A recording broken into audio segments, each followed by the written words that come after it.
You walk into the room already knowing what this visit is going to be. Vitals are normal. The chart says tingling, lump, or just feeling off. The patient is sitting there, alert, anxious, and already halfway convinced something is serious and is being missed. And within about 30 seconds, you realize this is going to be a reassurance visit. Not a quick one either. The kind where you explain, then re-explain, then explain again in a slightly different way because they're not buying it. And somehow this ends up taking longer than your chest pain workup next door. If that's happening to you more lately, you're not imagining it. These visits are exhausting, not because the medicine is hard. The medicine is usually straightforward, but the emotional labor, that's the part that drains you. You can spend 30 minutes carefully walking someone through why their symptoms don't match a stroke, why they don't need antibiotics, why that ingrown hair is not an STD, and still feel like you didn't land the plane. Meanwhile, your medically complex patient in the next room actually needed you, and somehow that felt easier. That contrast starts to wear on you. Here's the part that might surprise you. If you're feeling this way, it's usually not because you're bad at reassurance.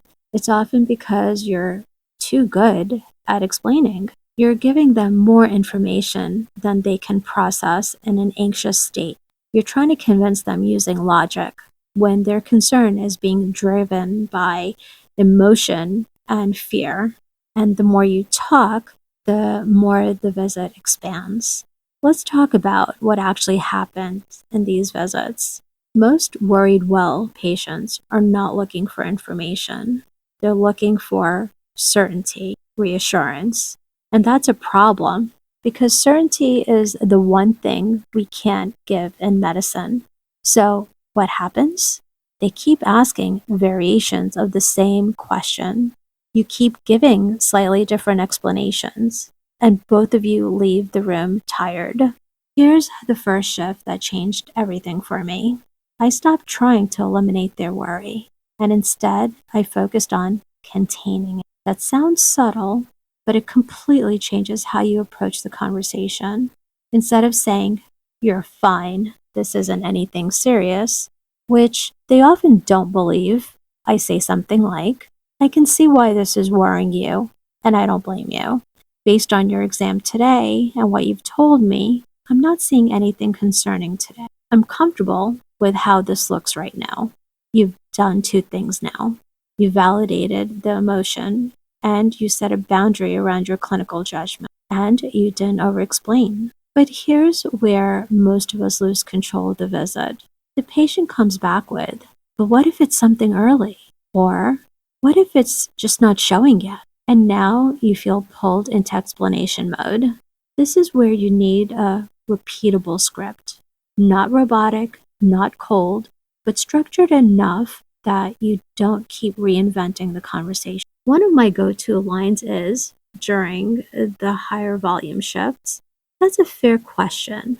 We can never say zero risk, but we look for patterns that suggest something serious. And I'm not seeing those here. I'm comfortable with a plan today. Follow up with your PCP if this persists, and if anything worsens or new symptoms develop, please go to the ER." Then I stop. I don't keep layering on more data because the more you talk, the more they search for loopholes. Another key moment is when they bring up something they saw online. You know the line, "I read this could be." This is where a lot of clinicians either dismiss it or go into a long explanation. Neither works well. Try this instead. "I'm glad you looked into it." The challenge with online information is that it lists possibilities, not probabilities. My job is to figure out how likely something is based on your specific situation. Now you've reframed the conversation without dismissing them, and you've subtly positioned yourself as the filter. Let's talk about time, because this is where the frustration really comes in. You walk into these visits thinking it'll take like 5 minutes, and then suddenly you're at minute 23, still talking about the same concern. Meanwhile, your mental bandwidth is shot. Here's the reality. If you don't set structure early, the visit will expand to fill whatever time you give it. So you need to guide it, not aggressively, not abruptly, but intentionally. Early in the visit, I'll say something like, let's go through what you're feeling. I'll examine you, and then I'll walk you through what I'm thinking and what to watch out for. That's it.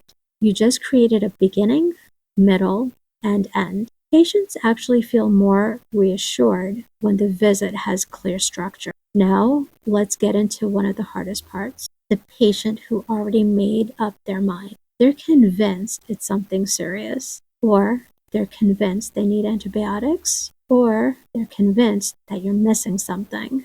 And no matter how well you explain, they keep circling back.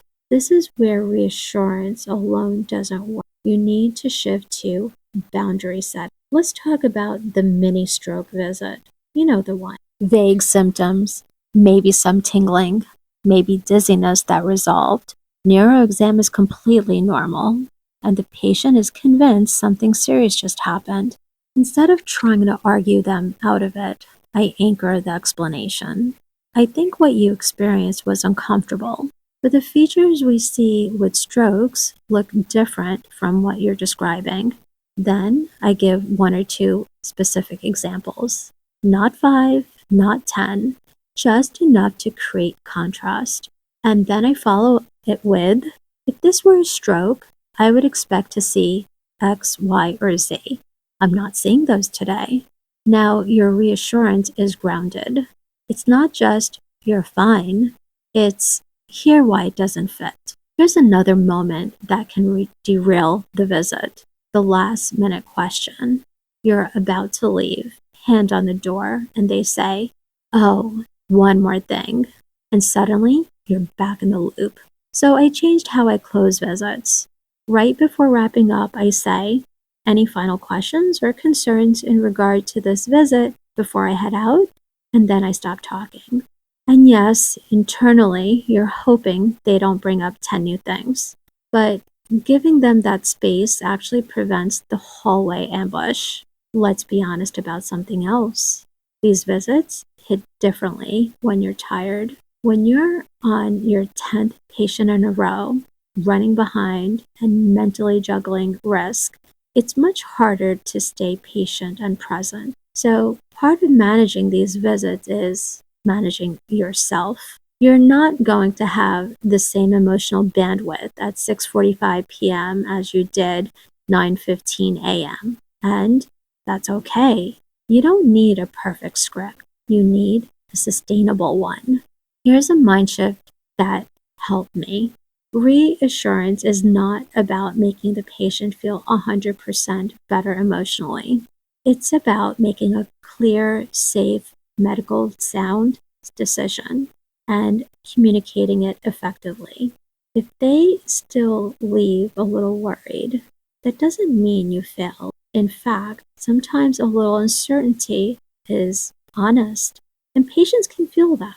Now, let's talk about efficiency, because you can't spend 30 minutes on every reassurance visit. You just can't. One thing that helps is limiting how many times you re-explain the same concept. If you've explained your reasoning clearly once or twice, repeating it a third or fourth time usually doesn't add value. It just drains you.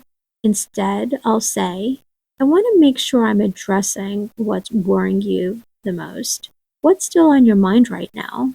Now you've shifted the burden back on them, and often the real concern finally comes out. Sometimes it's not about the symptom at all. It's about a friend who had something serious, or a recent health scare, or just underlying anxiety that hasn't been addressed. And once you identify that, the whole visit changes, because now you're not chasing symptoms, you're addressing the actual concern. Let's talk about the visits that still don't land, because they will happen. You do everything right. You explain clearly. You validate. You set boundaries. and the patient still leaves unconvinced, that's not a failure. It's part of the job. You're not responsible for controlling their anxiety. You're responsible for practicing safe medicine. And sometimes the best you can do is document clearly, give return precautions, and move on without carrying that visit into the next room. Because if you do, that's how burnout creeps in, not from the complex cases, from the accumulation of emotionally draining circular conversations. So, if you've been feeling more fatigued with these visits lately, you're not alone and you're not doing anything wrong. The goal is to handle them in a way that protects your time, your energy, and your clinical judgment. And sometimes that means saying less, structuring the visit earlier, setting boundaries more clearly, and accepting that reassurance has limits. Because at the end of the day, you're not there to convince. You're there to assess, decide, and guide. And if you can do that consistently without getting pulled into every loop, these visits start to feel a lot more manageable. If this is something you've been dealing with, I'd honestly be curious how you handle it. What's your go-to line when reassurance visits start spiraling? Drop it in the comments. Some of the best scripts I've picked up over the years came from other clinicians, just sharing what actually works in real life. Thanks for watching, and I'll see you in the next one.